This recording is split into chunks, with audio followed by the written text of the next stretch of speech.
Cloak and Dagger, Season 2, Episode 10 thoughts. This episode is called Level Up, another episode I love. Spoilers for everything MCU leading up to and including this episode. The episode is rated 16 plus, so will this video be.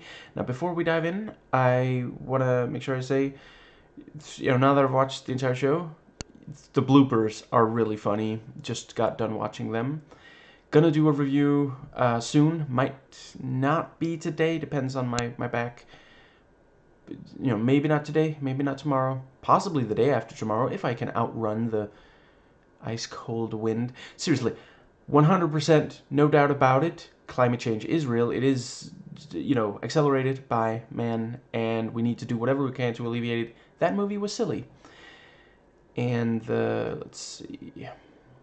Yes. Before I get into this specific episode, I did want to say, at the start of the episode, my video on the episode before this one, I thought I got the math wrong. I thought the math wasn't mathing, but thinking more about it, and I swear I'm not, obsessing all day over, wait, was I actually right? It was just, every so often it would pop into my head, my ADHD-addled brain, and I do believe I was right originally, rather than the correction, because they say that he's been, so it says 96 months, and then 4 months later, 92 months, that's when the Roxxon explosion happened, but the Roxxon explosion was 104 months ago, it's 8 years and 8 months. 8 years would be 96, so, yeah, which means the very start should have been, let's see, was it, crap, I forget if it was 2 or 4 months, but yeah, however that, and I think what happened is someone forgot that there was an 8-month gap, because it would fit if, if hypothetically it was showing that scene, at some point in season 1, then the math would, more or less, although again it's the 90, it starts at 96, and that is indeed 8 years, so yeah, someone got the math slightly wrong, not a big deal. Anyway, to dive into this episode, I thought this was a solid season finale. Frustrating that it ended up being the series finale as well, but they did think. And I do, are they going to New York? Is that because we just had the Luke Cage reference? Maybe they were supposed to go to the Marvel Netflix verse or something, Defenders. But anyway, yeah, it does basically function as a series finale because, Ty has been exonerated. Connors is gone. It seems like the whole Bridget Mayhem conflict has been resolved. There's no sense that Bridget is, struggling to get out. And she does sometimes. Yeah, I guess her returning to the church might have been Bridget getting having some influence over Mayhem. The titular duo feel like they've accomplished. It's gonna make sure if that's something I need to deal with. Okay, wait. Yeah. They feel like they've done. They need a change of scenery, and they've done a lot of good for the city. Solomon does indeed turn down the selling to this guy, and it's affirmed by the guy he's selling with. So Ty was successful in that. Yeah. I think we saw Adina and Otis back together. I could be remembering that wrong. Yeah, so they did a really great job with the. I don't know, I guess it's possible that they had some idea that they wouldn't get a third season, and so they tried to make sure to wrap up as much as they could. Now, gonna try to start with a character that there's not that much to say about. Ultimately, Andre, in this episode, it's mostly him, like, taunting and changing tactics and such, you know, but yeah, it was good stuff. He functions really well as a villain. Just there's just enough depth that it doesn't feel like it's just, Saturday morning cartoon or something. Although, by now, some of those are really complex. See, that's the thing, when everything becomes complex, we run out of terms to, like, I could also say, oh, he's not just a video game boss. Some video game bosses are also complex. Or comic book character, again, same thing. So anyway, but yeah, the acting continues to be great. He has this very sinister edge to him, and I think that pretty well covers him. So there's, yeah, a little bit for Evita. Yeah, the episode, I think, pretty much opens with them going to Evita. They realize they're, he's not gone. He's not actually defeated. They do find his body, and it appears dead. He has transcended. He has no more need for a physical form. And yeah, they go to talk to Evita, and yeah, Ty's like, I don't know, I feel like she doesn't want to be around me, and Tandy's like, okay, first of all, that's romantically. Second of all, this isn't about you. And then Evita's like, I can hear you, right? This door is wooden slats. Evita, you could have said that before they made asses of themselves standing there big. Like, you could have just immediately been like, yes, the moment you hear them enter, but, fair enough. It was pretty funny. And, she's still not... Yeah, there is some tension between her and Tyrone. That's maybe... She's communicating that through that. And, still some issues between her and Tandy, even though things have gotten better than the first time and second time. But let's see, I think, yeah, I really like this thing of, I think this show and various of the other Marvel shows, live action shows recently, have done a good job of making sure that major female characters have something important to do. Evita ultimately isn't like participating that much in like straight action scenes. Like, she's not fighting. There was the nail gun bit, which was also a neat bit. Didn't know that was gonna be Chekhov's nail gun. And but yeah, she has to focus, and she has to keep the light from blowing out. So yeah, it's extremely important that yeah. And yeah, after they've saved the world, Tyrone stands in front of her. He's just a boy standing in front of a girl, having saved the world. And she still, she doesn't explain, which it's one of those things of, I don't blame her for not being able to be with him. She did what she had to do. She did the heroic thing. This, she self-sacrificed her love. But I don't love the cliche of, one of the two people just don't tell the other what's going on, so the other person is like, I guess they don't love me anymore, which is not what's going on, But he did also keep her in the dark for 8 months. Yeah, maybe, maybe she set a timer, and in 8 months, she's gonna explain everything.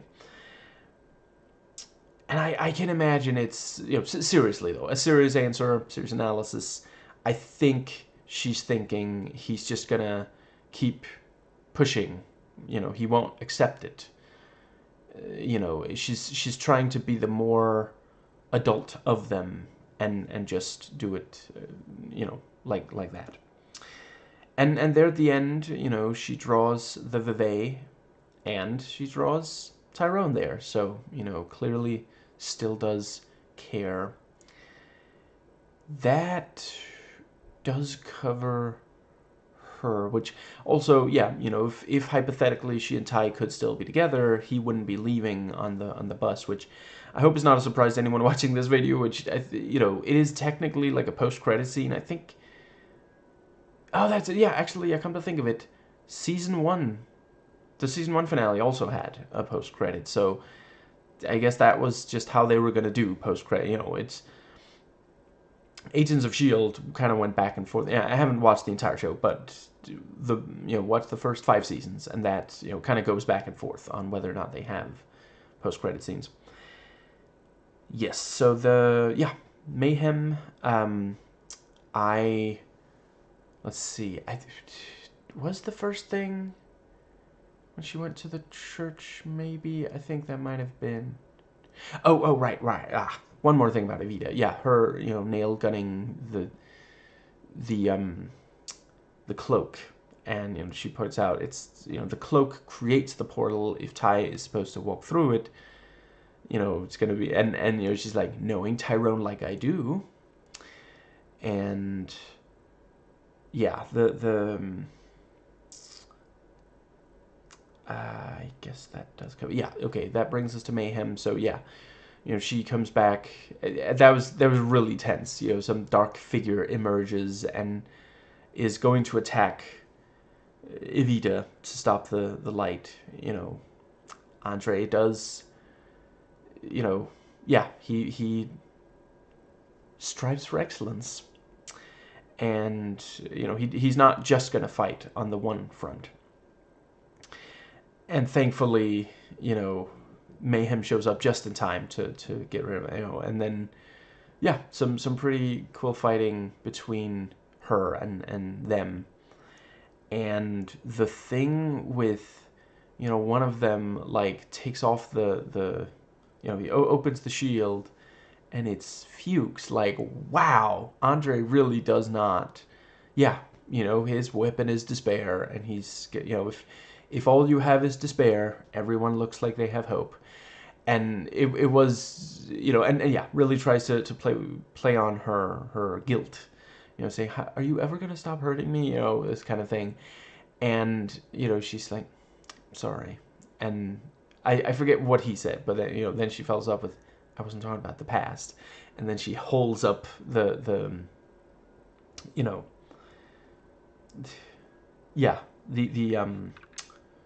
pins from the grenades. Says drops the epic one-liner, this is for the real Fuchs, and pushes it, blows up the other.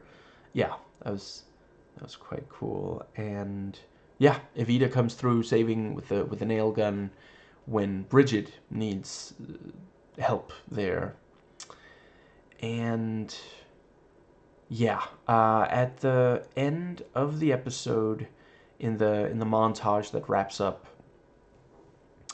she just can't seem to get enough of hanging Connors, and I don't blame her. And she hangs him in, with the, yeah, it's the, what's it called? She hangs him at the shooting range, and there's like a sign across him that says guilty, and it's very reminiscent of, lynchings and such, which, yeah, he didn't mean to. I appreciate that his killing of Billy was basically an accident. He didn't exactly, just submit to justice after that. And what he did to Ty was, somewhat the equivalent of a lynching, he falsely blaming him for something, and then, trying to have him killed by a group of people who are, out for his blood. So yeah. So this is the, she's reversing that.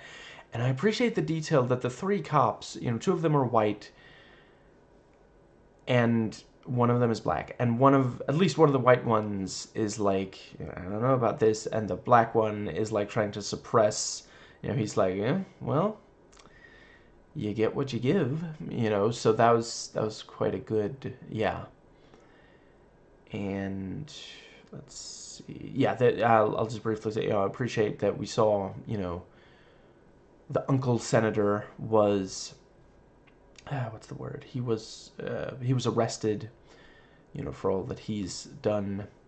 Also quite good. Yeah, I think that does cover them. I think that does just leave Tandy and Tyrone. So I think I will start with Tandy. So let's see. Once they're, yeah, once they're inside the the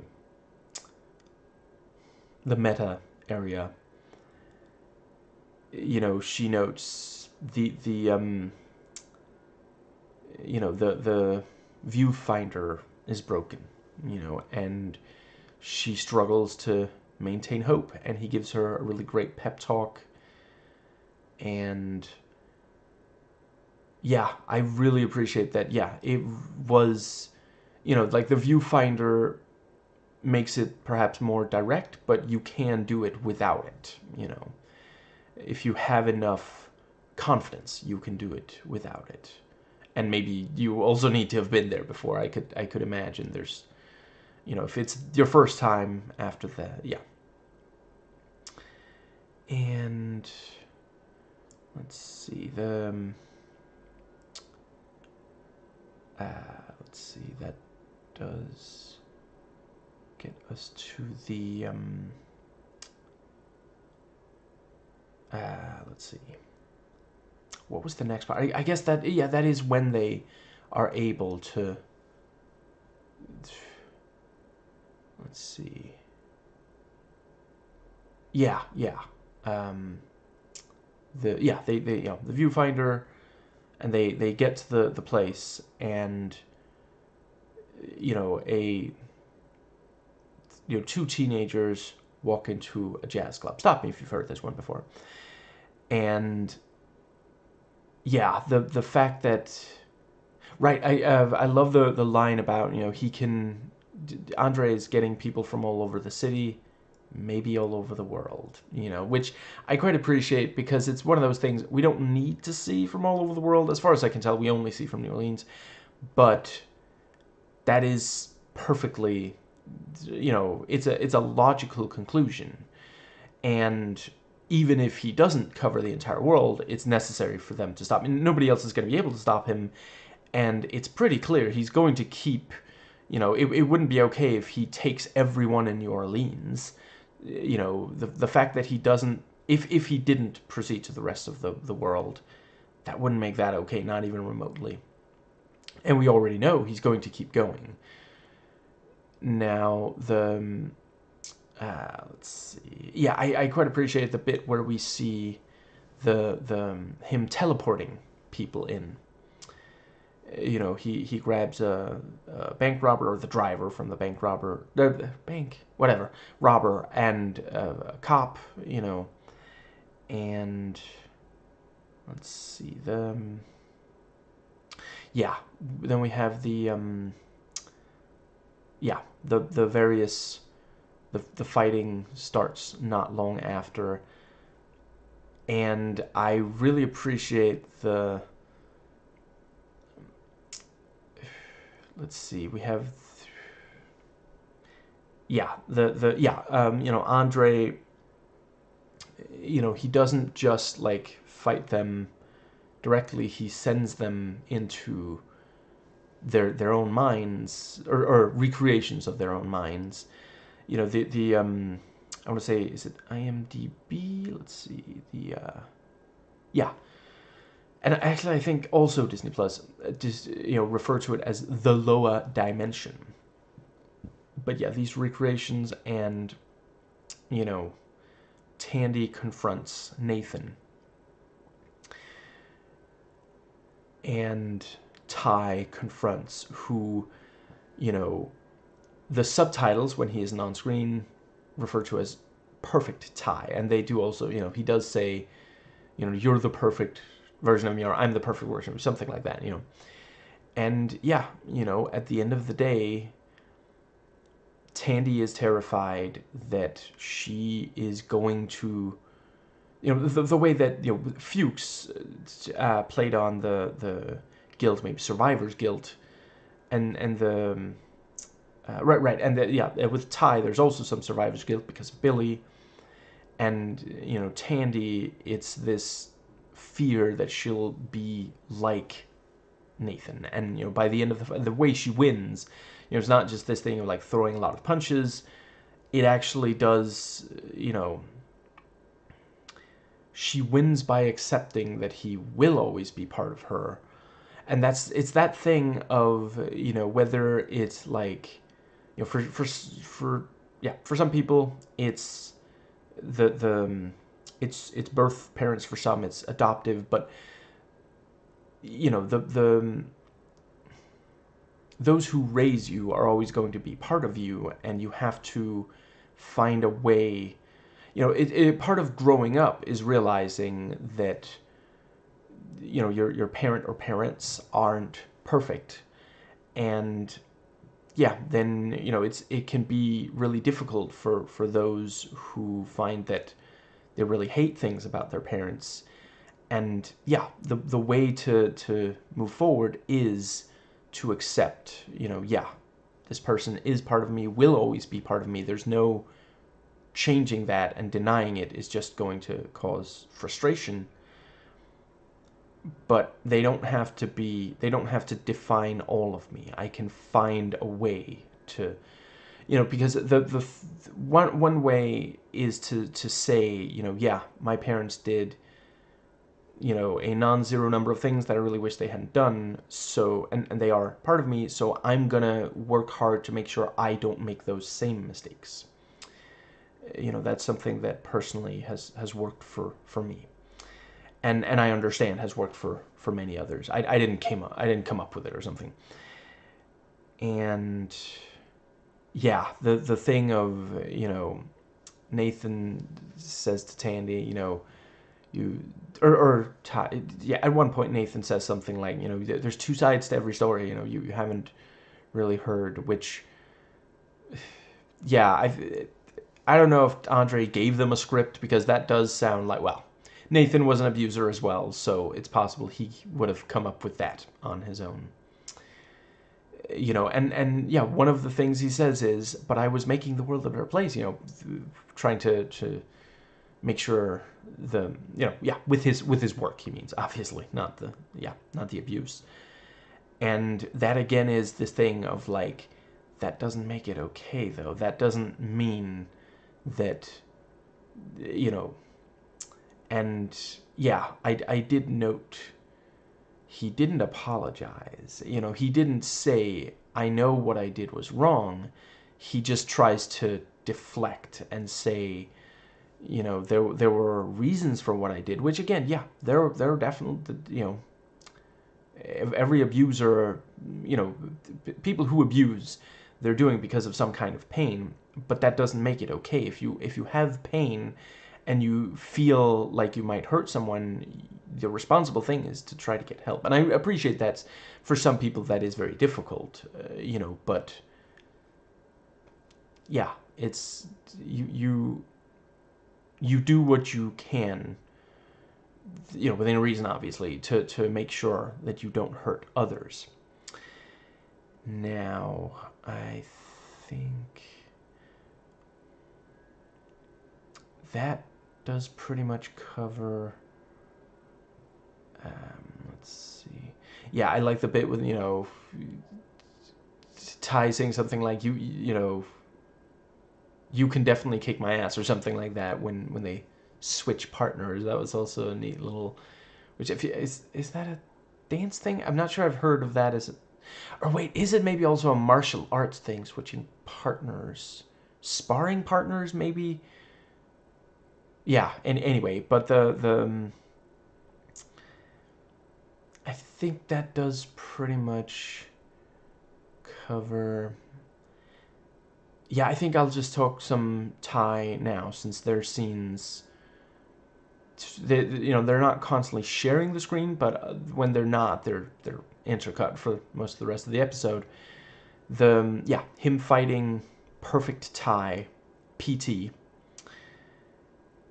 Johnson, that was also really, really great because, yeah,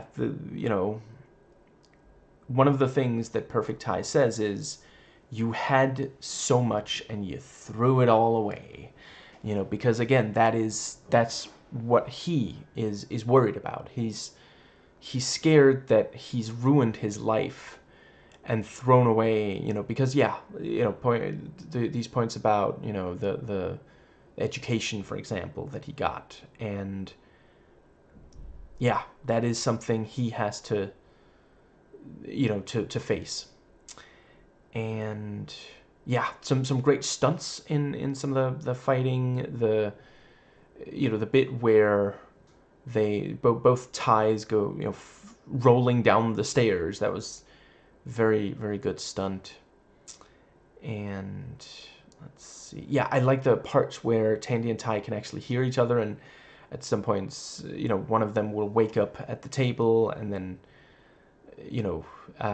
Andre will quickly put them down. I love that one part of it is, these two teenagers approaching this adult man, and he like turns the trumpet on and plays, and it like stuns them. Like, I really love how comic booky a lot of MCU stuff by now has gotten. It's just, yeah, that's the kind of thing that, if comic books hadn't gotten fairly mainstream, and adaptations of them hadn't gotten fairly mainstream by this point, you wouldn't have done that in something that was supposed to have at least somewhat mainstream appeal, so yeah.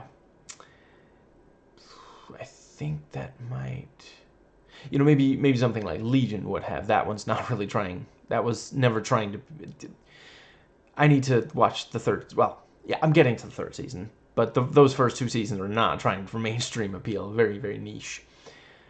Let's see, but there's a lot of stuff in this show you can glom onto, even if you're not super into some of the lore stuff and more heady stuff. I think that might just about cover. Let's see. I feel like there's something else. But yeah, Ty also, yeah, Ty comes to terms with Perfect Tie. I'm afraid I forget his exact lines, but yeah, again, it is about, not letting, because it is the kind of thing you can end up despairing about. I had everything. My parents gave me everything, and I've just wasted all. That's the kind of thinking that can send you down a dark path into a hole. And it's difficult to get yourself back out, and that's what Andre is hoping for. Now, I think that does cover the. Yeah. So by the end of the episode, they do manage to get out of. Oh, right. Yeah. I don't think it was an accident that this is the first time that we directly see, and it is, it is within the lower realm, within Tandy's mind. It doesn't happen. It's not a flashback in the real world, but this is the first time that we see Nathan actually physically attack Tandy. Because that is like the one of the things, once she realized that he was physically abusive towards her mother, one of the things that she especially was, yeah, what's that word? There's like a phrase for that that's escaping me at the moment, but when you see someone you care about be hurt, some part of you, might think, well, might what hurts them also hurt me, kind of thing. And again, if she, if he convinces her that she is just like him, that she too will become physically abusive towards someone weaker than her, the idea of, he actually attacks his own daughter, like, what if she, like, it's, I don't know if she's, she might not be at that stage of her life yet, but maybe down the line she might at some point want to have children. There's nothing wrong with not wanting to, obviously, but it's possible she might at some point. Is she gonna worry? If she worries that she might hurt her own child, that's terrifying. That's the kind of thing that can make someone decide not to have children. Which, if they might end up becoming a great parent, if they wouldn't hurt their child, is obviously, that's, yeah, they might be left unfulfilled if they don't. I think that does, and I do also appreciate, it's not like some little thing. He doesn't, like, I don't know. Okay, I guess, yeah, okay, there's not really, I don't want to start, like, grading different levels of physical abuse. I'm just saying what we see him do is quite intense. Like, he pushes her so she goes over a thing and falls on the floor. It's intense, and again, I take no pleasure in seeing women, hurt, under any circumstances. I would have a problem with it if it wasn't making that point. It's very much this thing of, Nathan Bowen was a man who hurt those who were weaker than him, that were related to him. And, we're seeing this very intense level of it, and we're seeing him do it to his own daughter. If Tandy believes that she's never going to truly escape being like him, that's terrifying, So, yeah, they did a really great job on that. Yeah, and yeah, by the end of the episode, they managed to escape from the mind prisons, and right, yeah. Actually, yeah, just before the escape, I do love that the right, yeah, and yeah, Perfect Tie is the yeah, Blue Tie, the cop that we saw in the Viper episode, which, by the way, there's several very funny bloopers of Olivia Holt trying to get through that whole bit. There's also, wasn't expecting her to swear quite so much. She's not the only one in the bloopers, but no, yeah, I don't know. I find it kind of charming. I think, people who just never say something that, it doesn't have to be swearing, but, like, better swearing than hate speech, though. There's sadly a lot of conservatives who disagree on that, but disagree with me on that. But I don't know, people who absolutely never under any circumstances say something that on some level they feel like they never ever should say that. I don't know, it feels too much for me. Like, it's important that you don't say something really hurtful to someone you care about, but yeah, if you swear. Anyway, yeah, so there at the end, she goes from having a dagger to a sword. And I also and she starts cutting his throat with that, which they even show the blood. Yeah, 16 plus. It's more intense than any of the movies have gotten. And it's even a daughter doing it to her own father.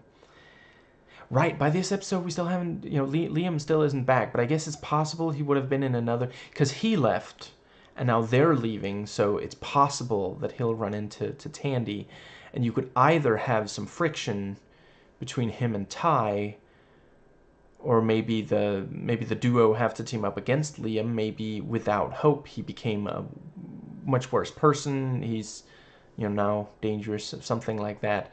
I mean, do we know the long-term effects of people who had their hope taken away by Tandy? I'm not sure we really do. I mean, some people recover. Mina Hess did.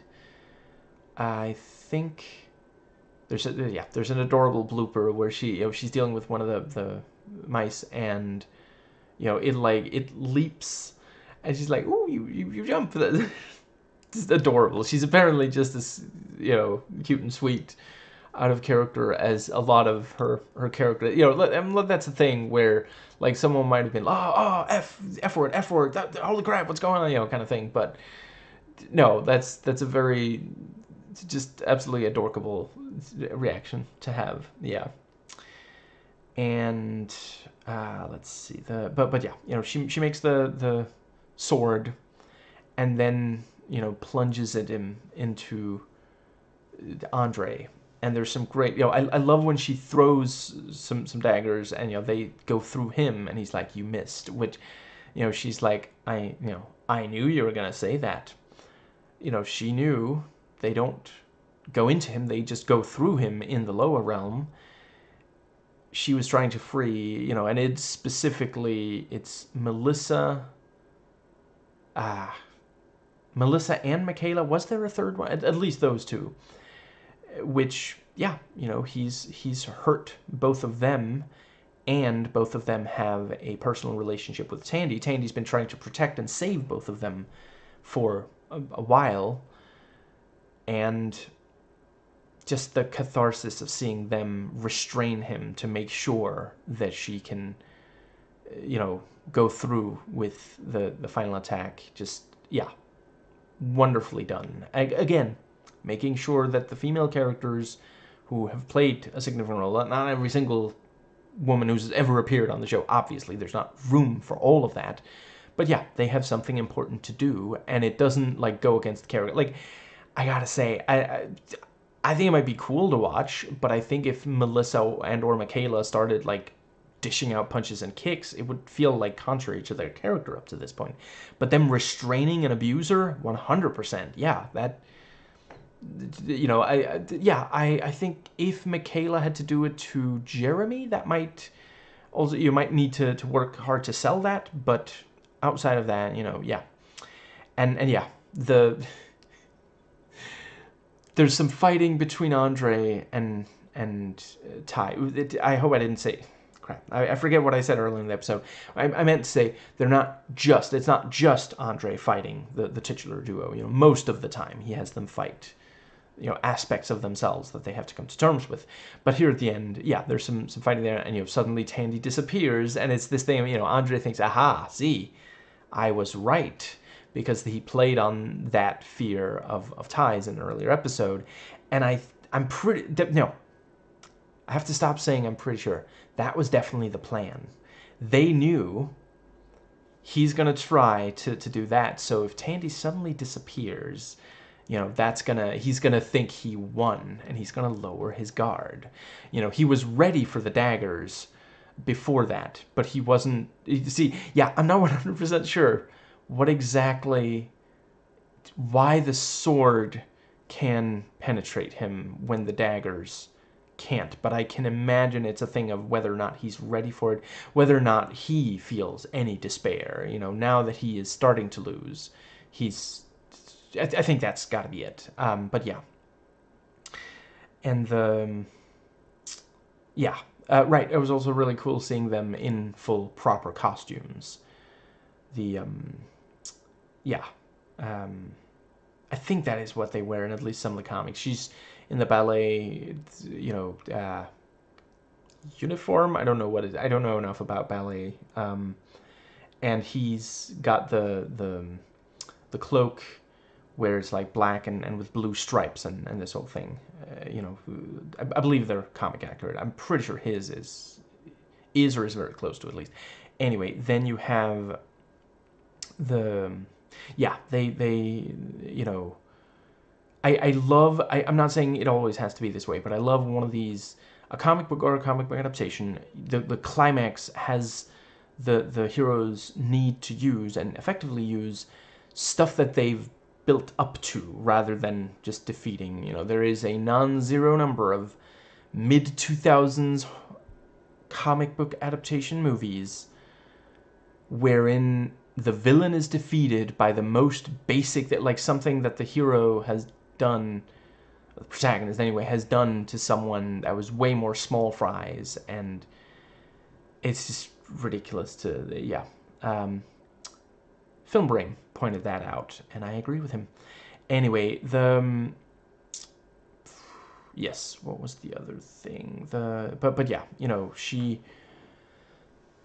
hold on, so yeah, she disappeared into him, which is something he couldn't do that very many episodes ago. You know, it was only very recently that he mastered the ability to have someone inside of him and then exit through him. You know, he used to only be able to pull people in, and then they would, you know, go to the I mean, I suppose they're already in the right, that was the lower realm from the start. Right. Yes. You know, now he can do it within the lower realm and just hide her, you know. Two teens in a trench coat. And yeah, you know, her using the sword, which she only just got the ability to make, and she does the thing of, like, you know, it leaves her hand and it still exists, which, yeah, wasn't that many episodes ago that she couldn't do that. When, you know, if the dagger is not in her hand, it doesn't exist. And then they go, you know, she goes into his hopes and finds, you know, Andre's first migraine. And, you know, yeah. She breaks the record, but not the record that Mayhem set of breaking records. I know, I already made that joke. I'm starting to sound like a broken record. And it's one of those things where, you know, if this wasn't strictly necessary to defeat the villain, it would feel kind of petty, like, oh, let's hurt the bad guy, but, you know, this is part of defeating him. They have to bring him to despair, and they have to take away the, you know, what power he has in order to defeat him. It's not, you know, they can't just have him arrested. His body is already in the real world. Nothing they do to that can change anything, you know. So yeah, this is how they do it. And they're also not, like, unnecessarily cruel about it. To be clear, I get the idea of, like, you know, revenge and the catharsis of being, you know, yeah, being really, really harsh with someone who is, like, genuinely cruel. You know, as I've discussed in previous episodes, he is very much, you know, but it would just feel, it's especially because it's the big victory at the end of the season, and so far even the show. So for it to be like some kind of, you know, pro-Gitmo Abu Ghraib thing, I would feel like, okay, that's not, you know, I appreciate the darkness. I think it is important to not say that the darkness is entirely a good thing. It's something we fight, you know. But yeah, I do think they handle it just right. They didn't really milk the tension of whether or not the light was about to go out. You know, when, you know, once they've won, they just teleport back, and then it cuts, and then we see the light was fairly close, you know. But I don't think it's necessary. I don't know if it was an oversight, and they, you know, maybe they just missed getting a close-up of the candle, and then we're like, well, then we can't really build to it. We just kind of have them reappear immediately. It was fine. You know, there's a lot of great tension throughout the episode, including here near the end. I think that pretty much covers. Yeah, so Father Delgado is leaving, so I'm thinking he's back. The letter I could absolutely not read in time, but I think it's just supposed to be like, you know, yeah, he got a letter that confirms. I'm 100%. I'm not saying I don't buy it. I believe that his belief would believably be restored by him being able to take down, you know, he exonerated Tyrone. You know, one of the big things was he felt like he failed Tyrone. He made up for it, you know. That's, and again, I really appreciate, you know, it's not like constant, but there is definitely a theme of redemption across the show. You know, you are not the worst thing you've done. You are what you do to make up for the worst thing you've done, you know, and I really appreciate that. Yeah, he's leaving this place. I would be shocked if he wasn't going back to being, you know, I don't know if necessarily if it's going to be St. Sebastian's, but then, I mean, they didn't fire him, he resigned. So if he goes and says, you know, I want to do more good, I believe this is a place where I can do more good, I think there's a good chance they'd take him back. As far as I understand, he had a spot-free record there, so yeah. I think that covers all of the wrap-up. Oh, yeah, okay. Obviously, other than one or two things. I forget if the following was... No, wait, yeah, that's right. The following was not part of the wrap-up. The following was early in the episode. I don't know how I forgot, but here we are. Doing it now. Doing it live. I mean, in a manner of speaking, it's just not... It's currently unlisted, but technically this is a live recording. When she goes to talk to... You know, Mayhem goes to get a scan, MRI?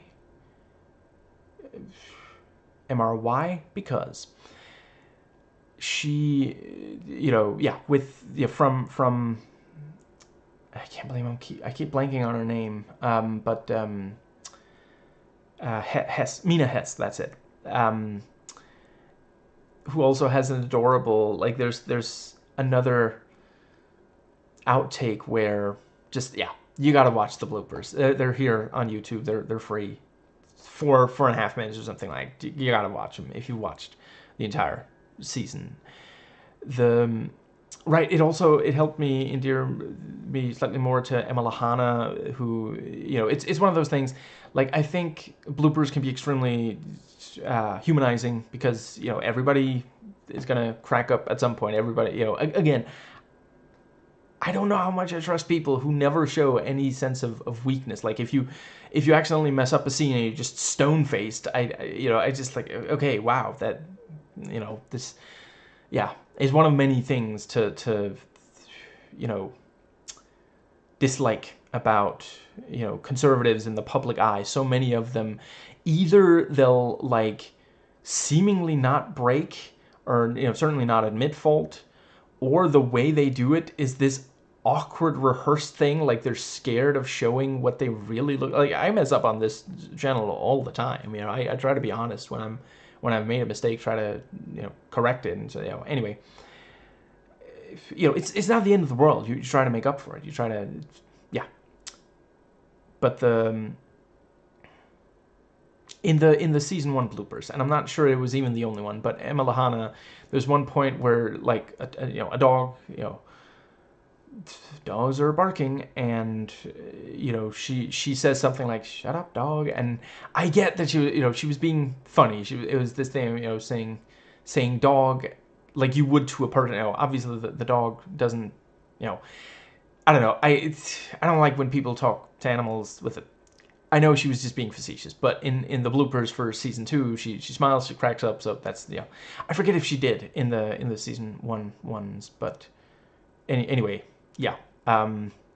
Yes. So, you know, the Mayhem keeps using the metaphor of the, you know, yeah, mouse cloning thing, which that does make a lot of sense, and it's something, you know, I really appreciate. Again, giving the major female character something to do.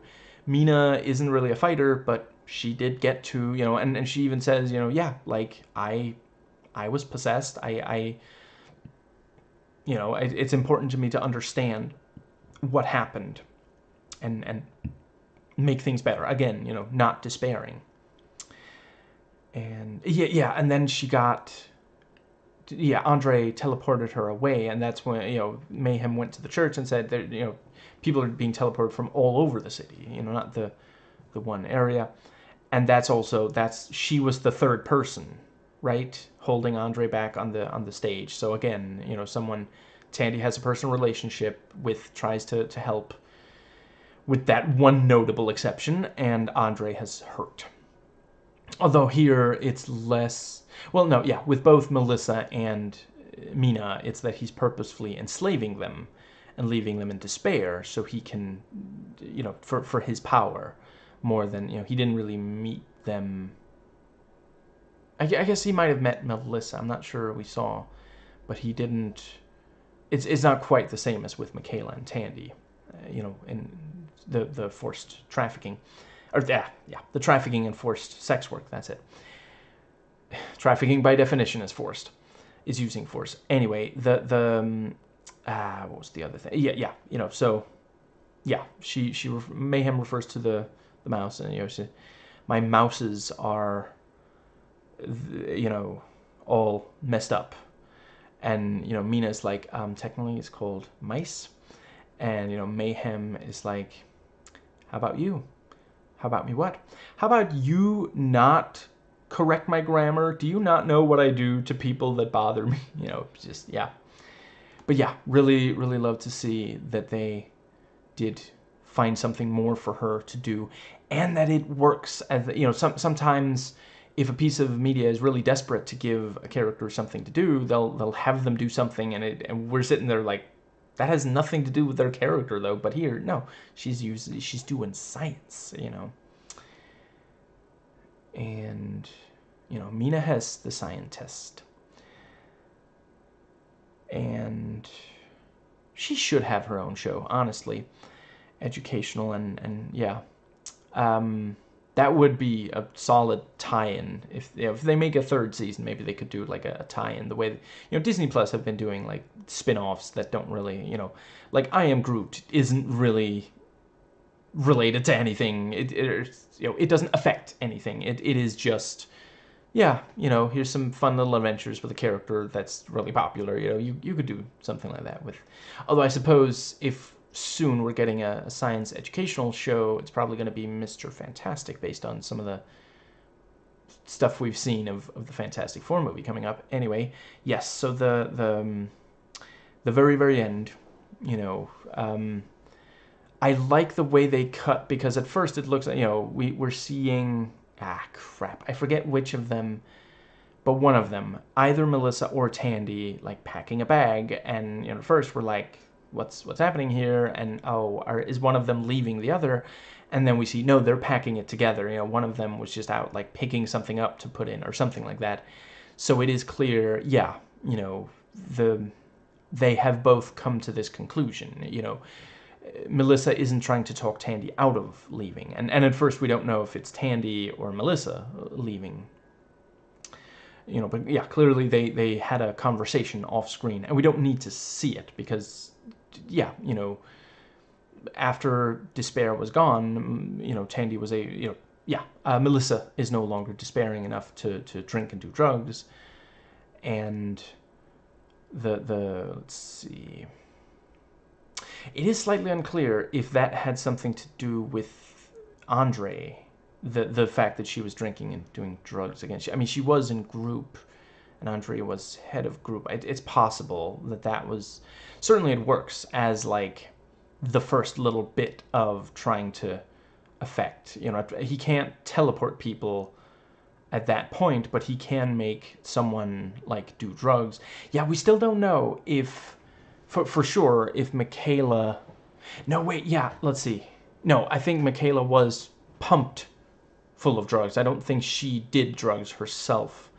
It's just that the ambulance driver didn't know about it because that was another part of the operation. He was just told to go pick her up at some place.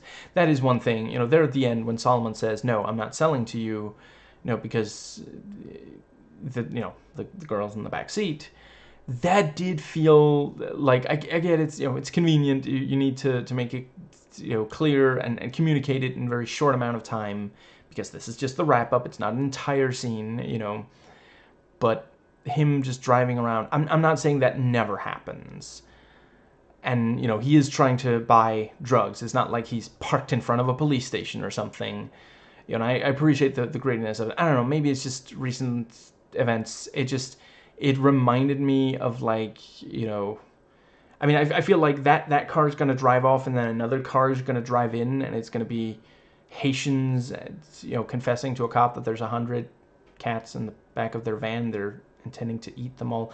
Like, think about how ridiculous it is that even one person believed that. Like, that's such an absurd claim. And, you know, the journalist didn't even challenge it. He was just, oh, wow. Are you lying? You're not lying. Wow. Like, How did you count 100? How did someone fit 100 into one van? There's cats where you can't put two of them within like 10 meters of each other without them attacking each other. Like, yeah, just such an absurd claim. Yeah. Anyway, yeah, there at the very end, you know, we see Tandy get into the bus, and yeah, you know, for seconds there, we're like, is she really gonna leave Tyrone? You know, they're so good together. They're such a good team. And then, you know, he walks up. I called aisle seat, and then, you know, gets to and yeah, they are actually leaving together. You know, for when I heard his voice, I thought, oh, he's gonna talk her out of it or something. But yeah, since they're leaving together, is he just like tired? I mean, I could understand. Yeah, he's tired after all the fighting. He wants to rest from the, because I mean, he could teleport them, you know, although I suppose it's possible. We don't know how far they're going. If they're taking a bus, it might be a little bit. And if he, you know, like how far exactly can he teleport? I don't think we've seen him leave New Orleans. And the bus, I think, is leaving New Orleans. So anyway, yeah, what does that leave? Or to another part of New Orleans that's far away, something like that. But yeah, you know, I appreciate the idea that they're going somewhere else, and that's also a good hook for a third season, which, you know, maybe these characters will at least get something now that, you know, they reference Luke Cage and Karen Page. Karen Page is going to be in the, you know, in the MCU once Disney Plus gets, you know, I believe it's in the Daredevil show specifically, but yeah, you know, they could do a thing with, you know, but yeah, you know, where exactly are the two of are the titular duo going, and, you know, who will they fight next? I will say this is also a good way to get out of, like, overall I think if they had made a lot of seasons, and it each time was either them fighting a human being who has some sort of direct connection to them, like season 1, or someone who also got their powers the same way, like here in season 2, that might have eventually gotten old, where them going to another place, and especially if they are now able to rejoin the larger MCU, or, yeah, join, not rejoin, yeah, you know, there's a lot of different villains they could face yeah. I suppose if they end up really, really popular, they might end up, like, we are headed towards Midnight Suns, aren't we? I believe I've heard that, you know, Disney Marvel would like to make a Midnight Suns live action, you know. Yeah, I feel like they would fit right in. I forget if they've, I did look at the list of all the members fairly recently. I forget if either Cloak or Dagger were on there, but certainly there's the Darkness, you know. Not every, you know, like, Captain America, you know, Steve Rogers from the first Captain America movie would not really have fit the Midnight Suns. He's too much of a goody two-shoes at that point. You know, I'm not even sure Endgame him would really fit there, but these two, yeah.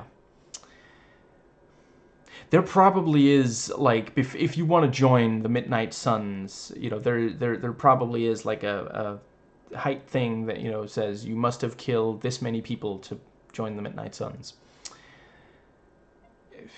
Let's see. It could be pretty fun watching them, like, swap stories, you know. And, you know, somewhat like in Infinity War, you know, Thor and Gamora. Now, or I suppose more, let's see, Thor and Star-Lord, you know, something along those lines.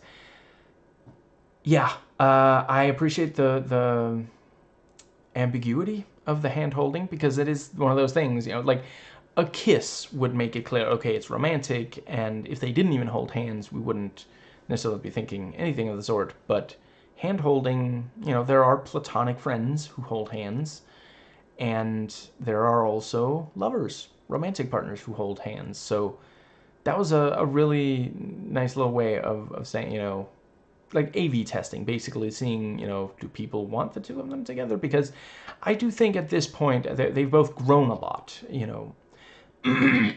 I think it would have felt forced if they tried to bring them together before this point, you know. And it is also like, even if a third season might have them get together, them holding hands here does not mean that they're gonna immediately be together. That just means, you know, yeah, they're headed there, that's all.